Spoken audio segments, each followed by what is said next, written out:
I'm just going to start by acknowledging the traditional owners of the lands on which we all join from. In our area, there are no formal traditional owners, but we have the Dodoroa speaking people and the Jathamatang speaking people. And I just want to acknowledge their 60,000 plus years of culture and stewardship of our land. Uh, Today's speaker is Rob McLeod from the Energy Efficiency Council. And Rob is a senior advisor for their policy and research at the council. And he's going to give us a bit of a rundown on electrification policies and how things are looking in the run up to the Victorian election, but also, very importantly, some of the ways that might affect the big picture for all of us. So I will hand over to Rob and let him tell you a bit more about all of that. Sure. Thanks so much, Juliette, and thanks very much to everyone. Really appreciate the chance to come and talk with everyone.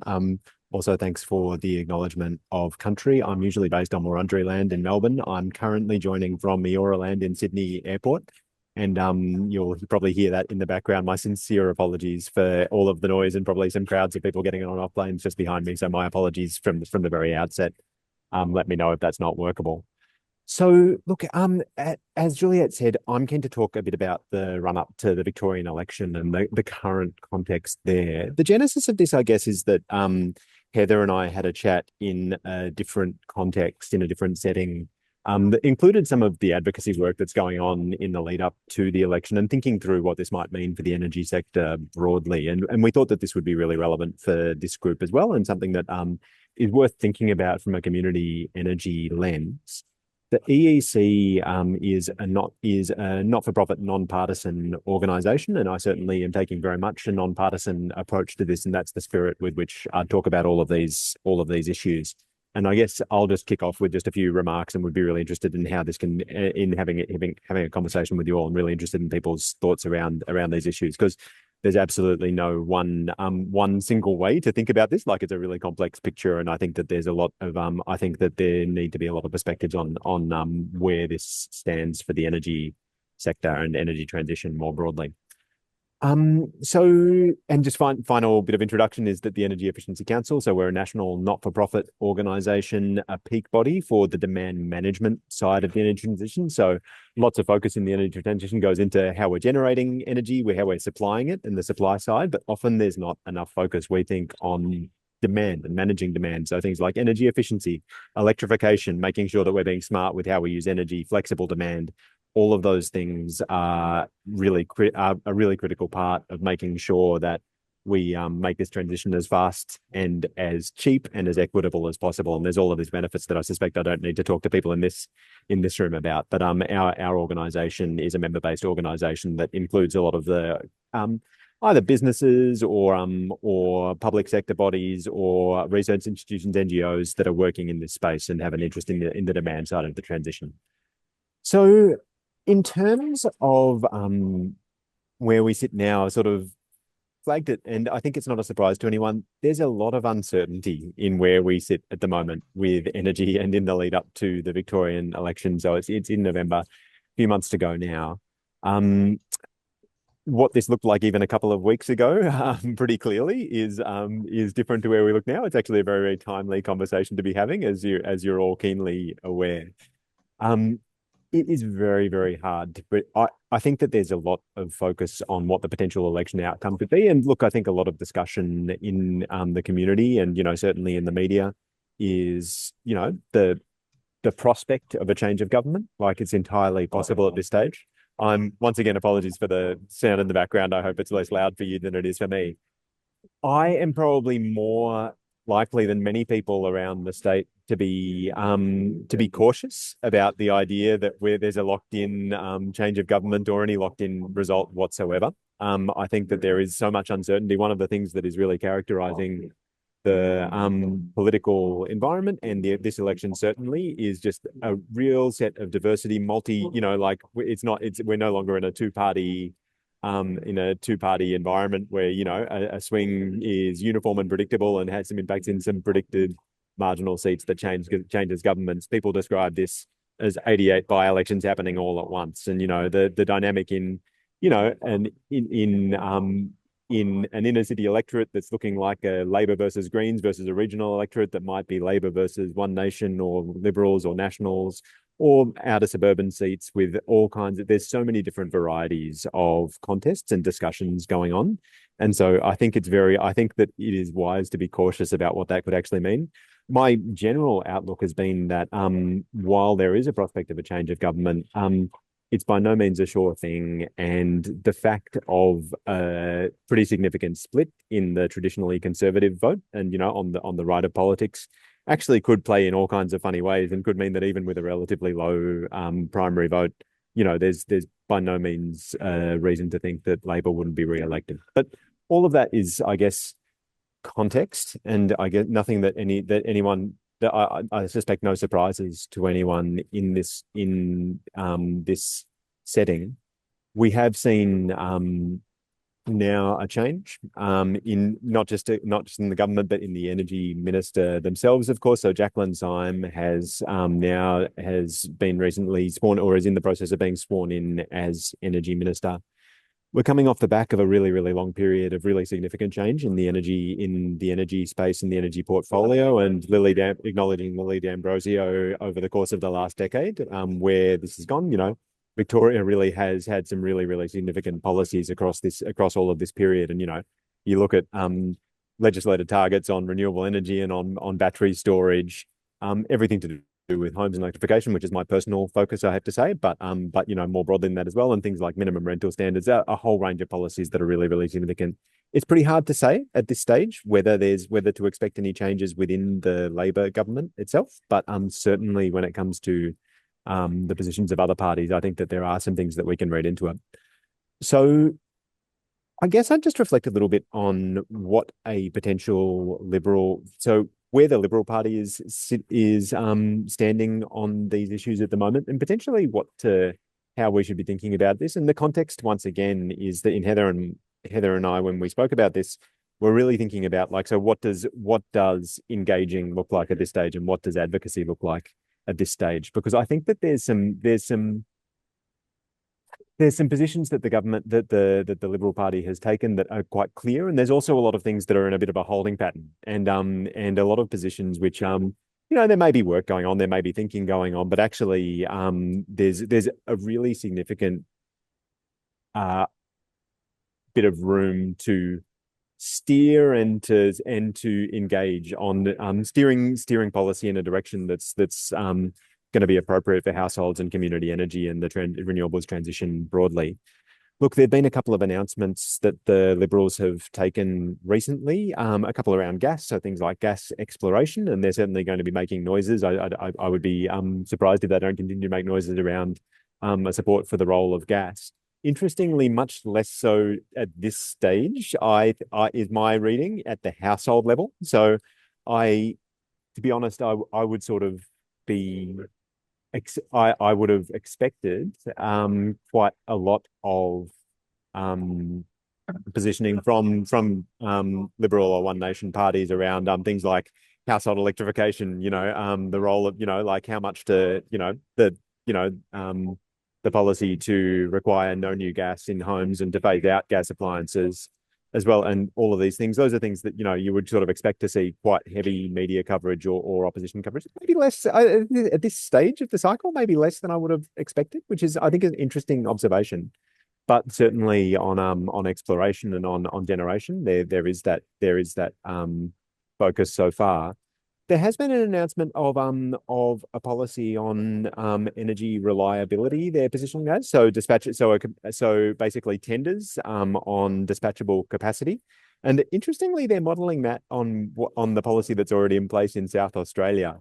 They've put out a media release or put out media statement saying that this is expected to result in gas generation getting up, or gas as a recipient of those tenders.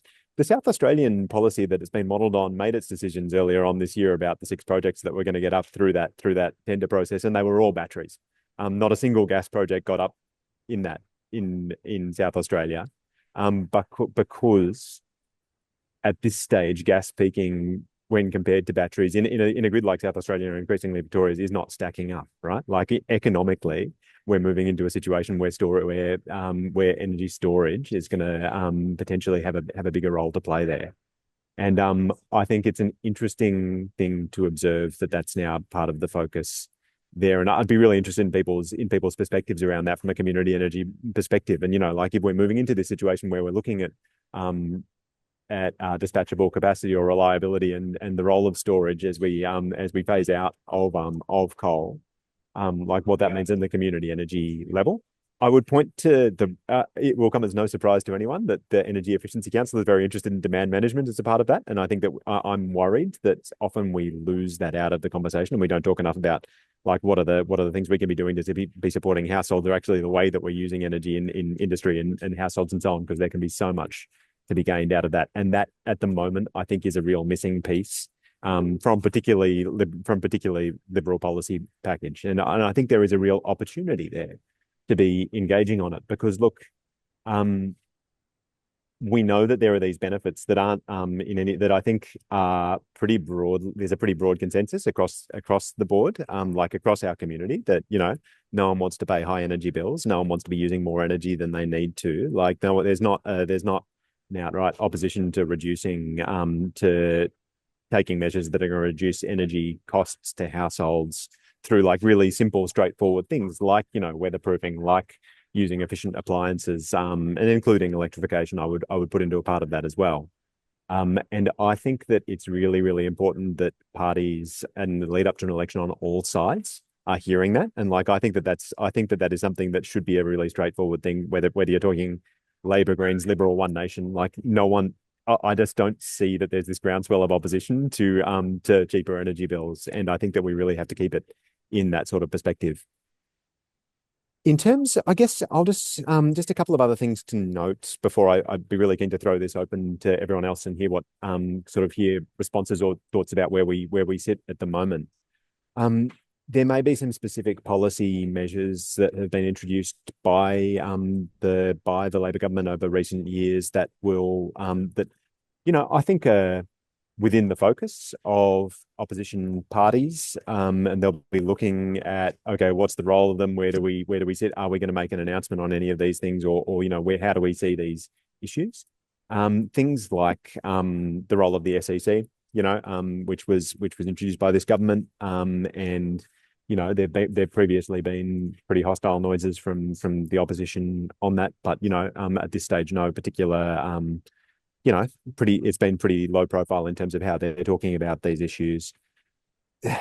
Questions of like how policies for households and particularly minimum rental standards, which are coming in from March next year for a lot of or expanding from March next year. Appliance phase out, so we're seeing a phase out of gas, hot water, including in owner occupied homes, but then a more ambitious phase out in rental homes.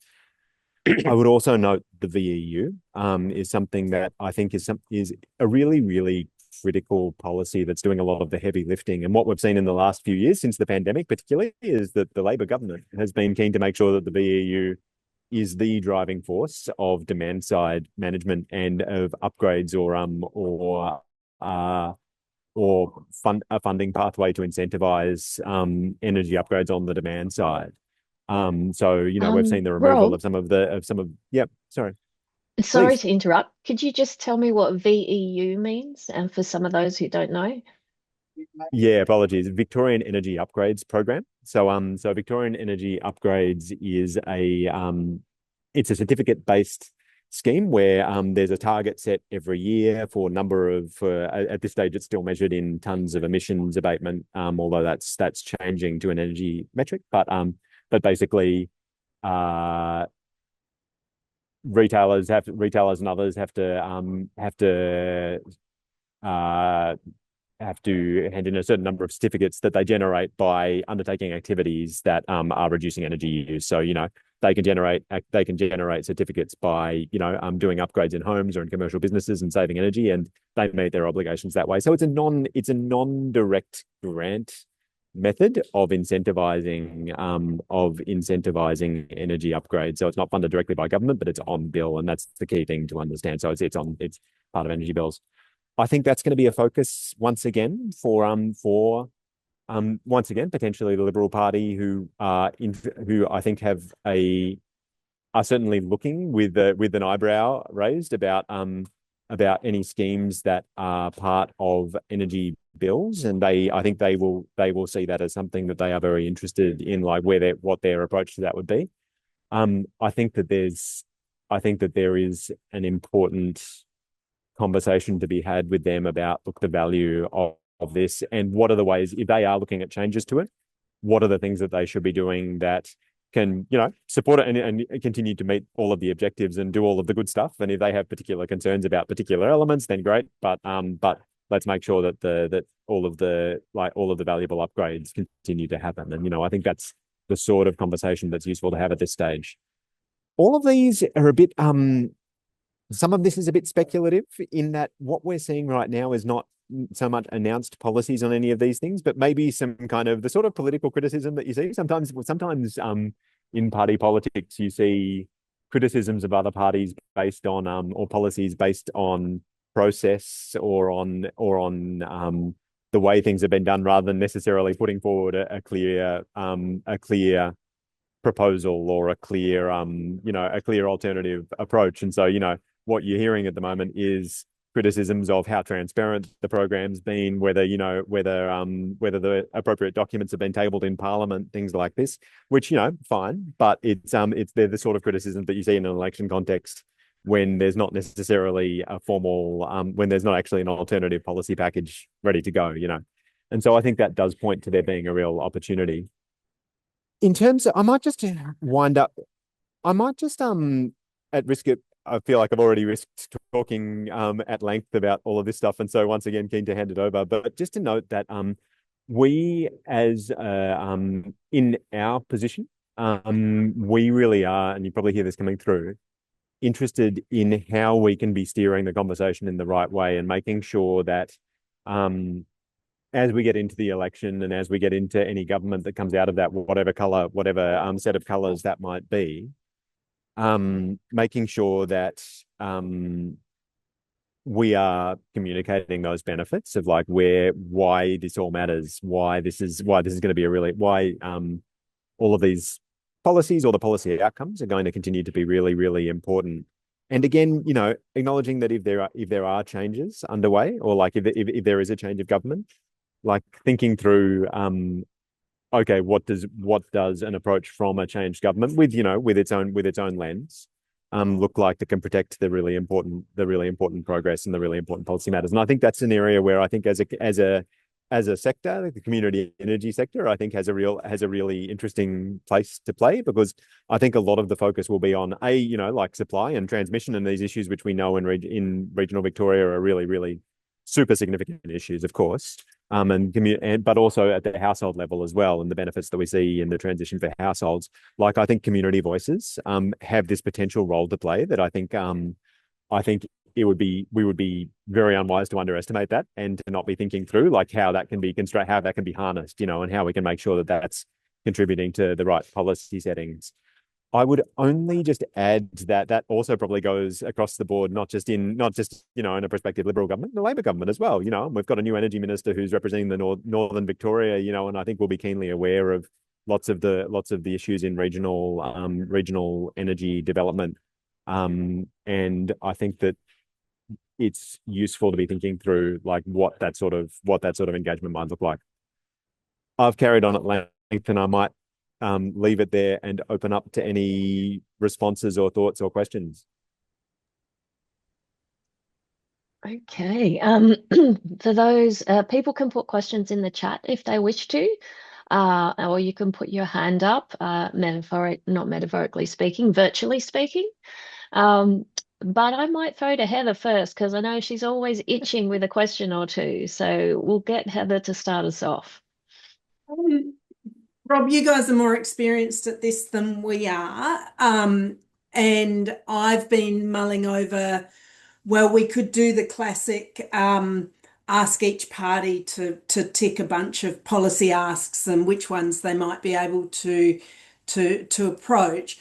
EEC, by the sounds of things, are working on, having conversations in the lead up to the election, but also being able to weigh in after the election and influence policy then. What are the chances of actually getting some promises before the election, or is it just you work on at least raising awareness before the election? Yeah, it's a really good question, and I think there's a genuine strategic and also, philosophical question there around like what's going to be the best, what's going to lead to the best outcomes. Like, do you push for, hard strategic, hard commitments in as public a way as possible, or do you, try and bring people along and try and have these conversations with people who are informed and are thinking, but don't yet have those in place.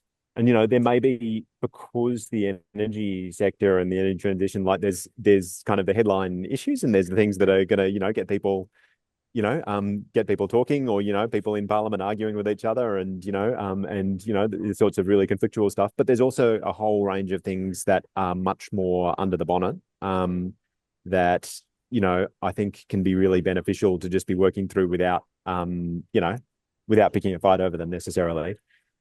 I think that my like to more directly answer your question, we as an nonpartisan organization, we certainly we don't take sides. We are not pushing towards particular commitments per se, or a particular setting in that like directly electoral context. But we do want to make sure that we are in that we are framing the issues for all sides in the right way, and that there's an understanding there of where the opportunities lie, and also managing those risks. Like what there's a positive framing of all of the benefits of better energy performance. There's also I think we certainly would call out that moves to step back on like key electrification policies, or like we've got a pretty good set of policies on household electrification and supporting the transition away from gas and managing that decline of the gas network.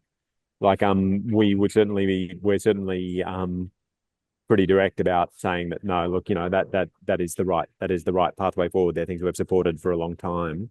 And I would personally be pretty worried hearing commitments a week or two before the election saying we're going to stop all of this stuff, and that's a risk. Like it's a genuine, that I'm more worried about that kind of negative side risk than that positive side risk in terms of election commitments, I suppose, is the long way of saying that.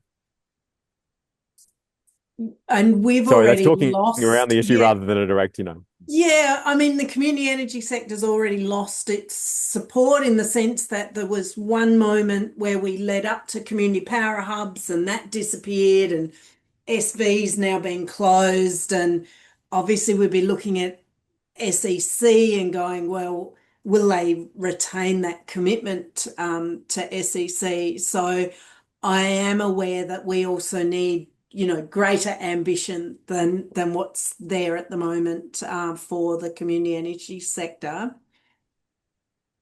Has other people got questions? Otherwise, I will talk too much. So who else would like to ask? Bart? Just a little comment now.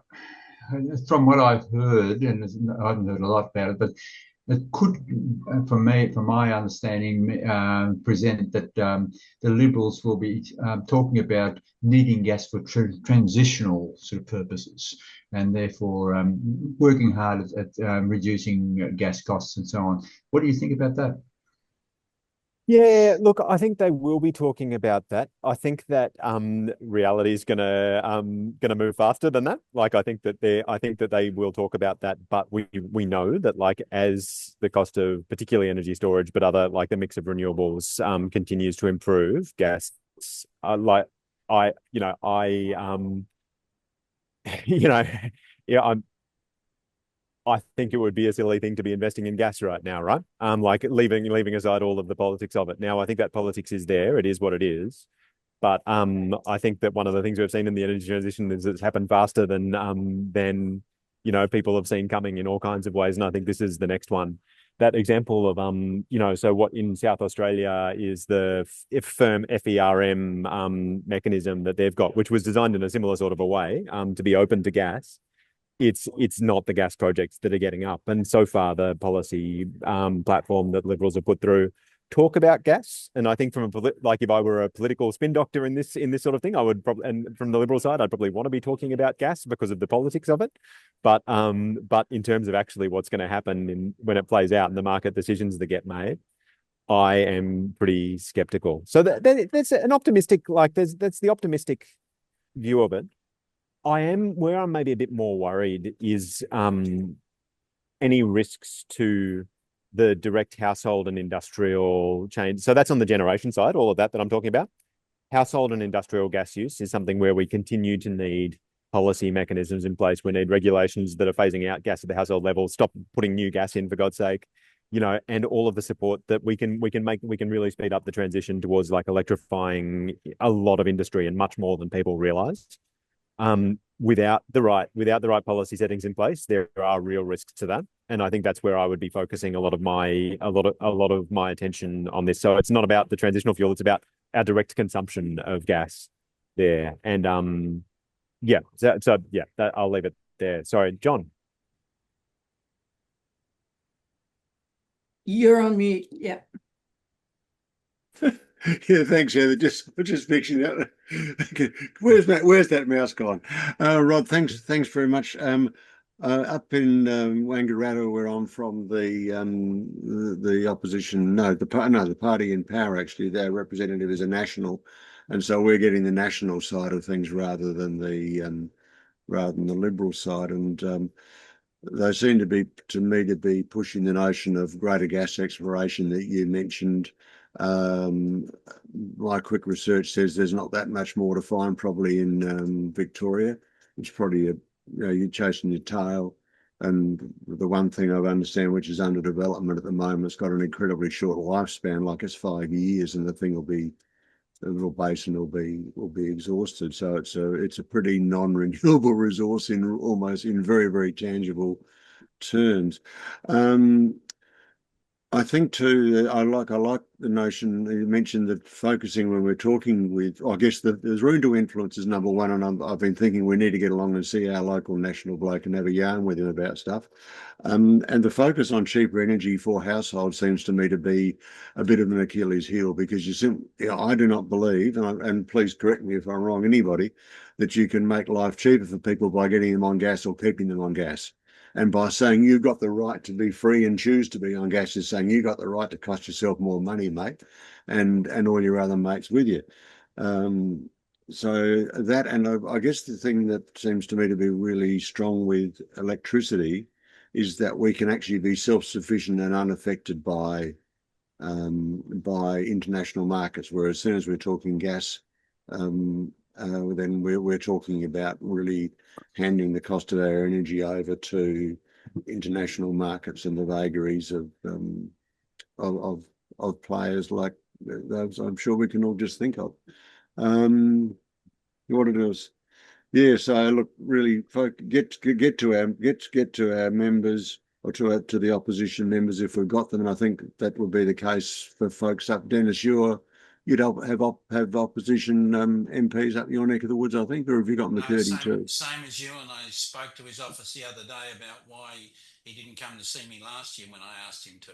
So yeah. I think One Nation will have shaken that up a bit, and I believe he will come and see us in the next little while, or okay, before the election. I think that's going to happen with everyone. I think this is a real opportunity to make a bit of noise. Yeah, righty. Yeah, look, I think we'll just go and see if we can't get to see him, but just push that focus on cheaper energy, self-sufficiency was resilience, and just the notion that if you're saying to people, keep yourself on gas, you're it's freedom to waste your money.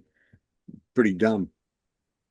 I 100%, couldn't agree more with all of the above. Look, I think it'd be great for people across all sides to be hearing this message and hearing it from, I think that some of the perceptions around this in politics, like, that there's people on the conservative side of politics who think that people, I think that they overestimate how much support there is for, high energy bills through gas than there actually is in our community. Like, I think all of the bits of research that you see show that, it's not, the support isn't there. And if they're hearing it, like, I think there's so much value in it. So absolutely. I can see Dennis has Dennis. had his hand up for a while. Dennis, did you want to ask a question? I wanted to make a couple of comments and Bring your agree. microphone down, Dennis, so we can Sorry. hear you a bit better. Yeah, That's better. thanks, Heather. You're always good at doing that for me. Look, I agree with everything that's been said. I think forget about this conversation about gas at the household domestic level. We just got to try and get people off it. And the AusNet data would seem to suggest that it's already happening and happening at some sort of scale. When we look at our local data here, for the last 6 or 7 years, energy consumption at the household level has been falling quite steadily at about 10% a year, which would seem to indicate that the electrification message and putting on solar and batteries has all been working.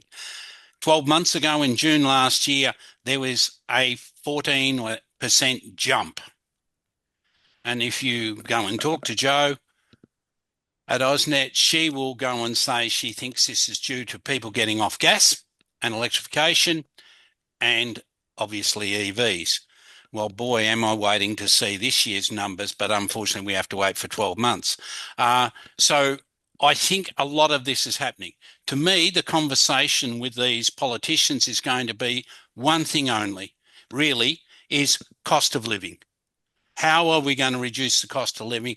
How do we get people, Rob, with energy efficient appliances, not crap? How do we drive that, and what are we looking at? And this is part of what we're taking to ARENA, is that we have to have a far bigger say in that sort of thing as a community.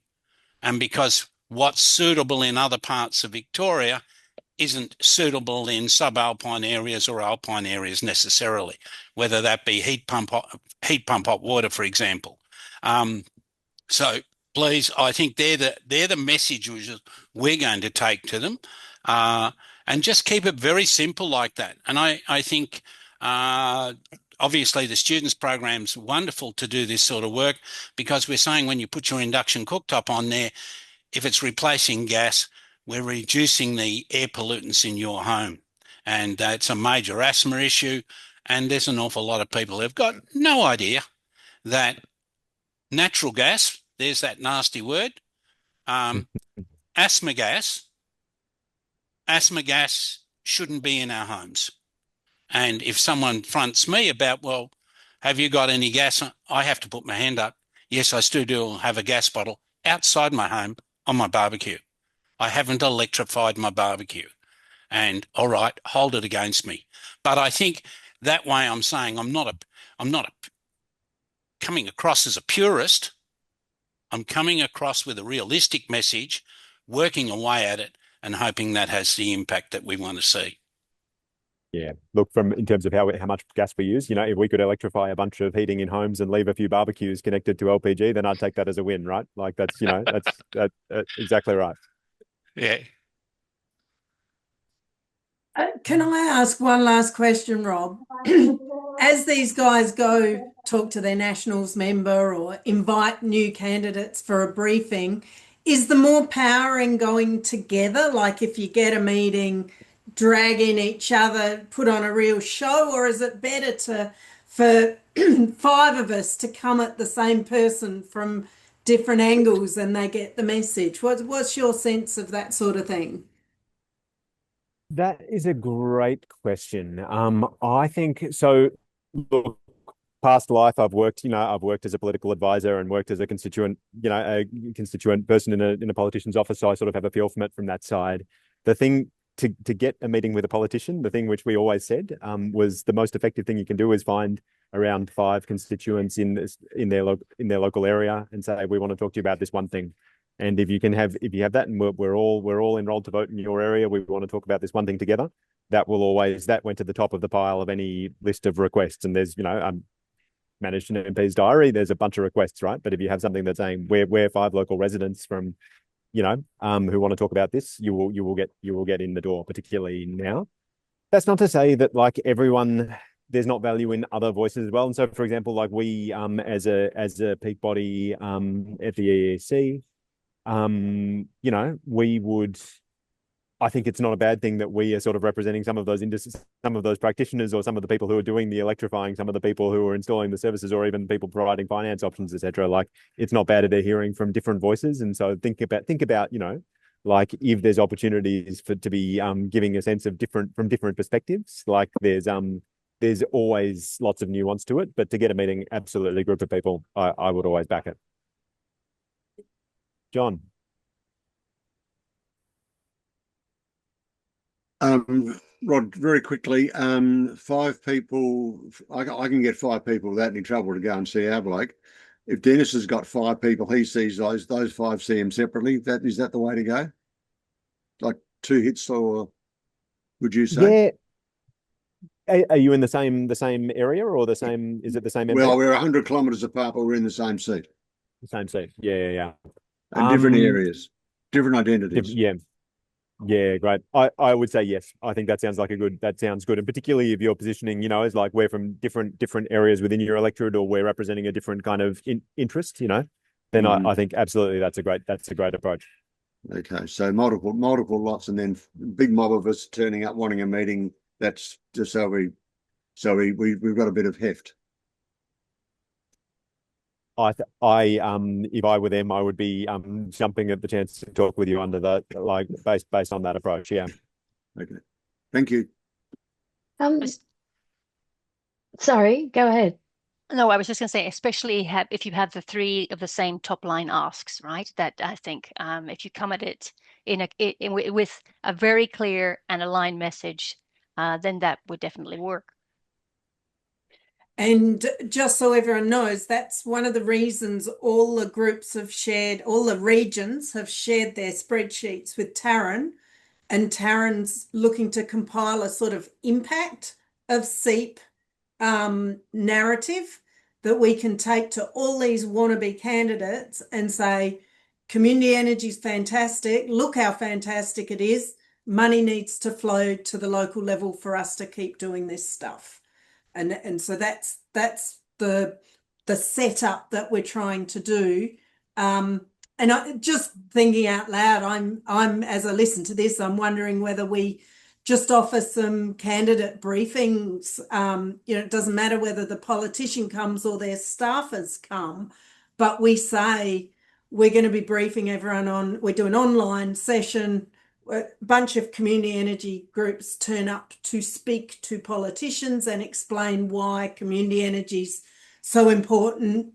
And I think our secondary asks would be household electrification and some of the things that, EEC jump behind the support of Rewiring Australia, but putting community energy and supporting at the community level out as our top ask. I can see that we've just got a few minutes left for this part of the session. And Dennis, you've got your hand up again. Did you want to? Yes, just very quickly. Diane McDonald's presentation she did to us to show us what had happened across the Hume region, and that we are the leaders in this area in terms of solar and battery. That information is 16 months, 18 months out of date. It was amazing back then. And Chris Bowen has gone and told us that the Indi electorate of Helen Haynes's has had the highest uptake of community batteries, of household batteries in Victoria. Now, we should go back to her and ask her office to have a word to Chris Bowen and get us a real update as we're going to speak to these prospective politicians. I think the evidence is there of what this network has done over time, over the last 7 years. It has been absolutely brilliant. Let's show it to them, scream it at them, and ask how they're going to build on it. On that point, really quickly, because we've only got a few minutes left, Rob, I know Heather or yourself said at the start that it's kind of difficult to know if the Labor does stay in government, exactly which way they're heading, but I'm conscious of the fact that Sustainability Victoria has been disbanded. We're not quite sure yet what role SEC is playing. What do you potentially see in terms of support for community energy and those kind of community scale projects if Labor remains in government? Because it kind of feels like it's tailing off a bit at the moment. Yeah, I think it's a really great question. And I suspect, like reading between the lines, so answer is they haven't said, we don't know, like don't have like a, an inside insight or anything by any stretch. My sense is that a lot of people working in the there's going to be new people at the ministerial level, and of course new ministers, so new ministerial advisors that might have all kinds of changes. At the department level, it's sort of like they're bracing themselves to get to the finish line of the next 3 months and then work out what happens next. And so like I think that a lot of the momentum there's been a push for the last kind of even 3 or 4 years to try and get as much over the line as they possibly can before this is a deadline. Like that's just realistically how they've been approaching so many of these things. And now it's a bit of an all bets are off situation as far as I can see. That's great in a sense because it provides that's both a problem but also a great blank slate and opportunity to be pushing for. And new energy minister who's going to have a really strong interest again, like understands particularly regional Victoria. It's where she's from. It's where she represents. Keen to make her mark in energy issues like that you couldn't ask for a better kind of target door to be pushing on basically. And the only other thing I'd say, like absolutely sustainability Victoria, you're right. I think budget has been a huge issue for them. They've been seeing everything through the lens of where the money is coming from. And that leads to situations where, they make cuts to save some money, but it actually has long-term costs. And, you look not just in the sustainability space, all kinds of things like, there's budget, saving money can cost more money in the long run. This is a case of that. And I think that working out like what positioning for the community energy sector looks like that's part of the transition. There's not necessarily just a budget line item that's going to cost the money, but is going to help them in their goals. I think is the challenge that I think we all have to work on in that sense, and that's going to be a defining thing in the event that they get back in. I would also just note that all of these are conversations that we should be having across all sides of politics. And so again, like haven't talked much about One Nation or the Greens, but absolutely, like they could be really, really important voices. That could have all kinds of impacts as well. So this isn't just a Labor or Liberal thing. Like this cuts across, these issues are going to cut across all areas. Rob, thanks so much for taking time out of your busy schedule and squeezing us in at Sydney Airport. Isn't Zoom wonderful? It goes everywhere with you. That's right. No, I really appreciate really appreciate talking with everyone, and thanks very much to Heather and to everyone for the invitation. Really appreciate it.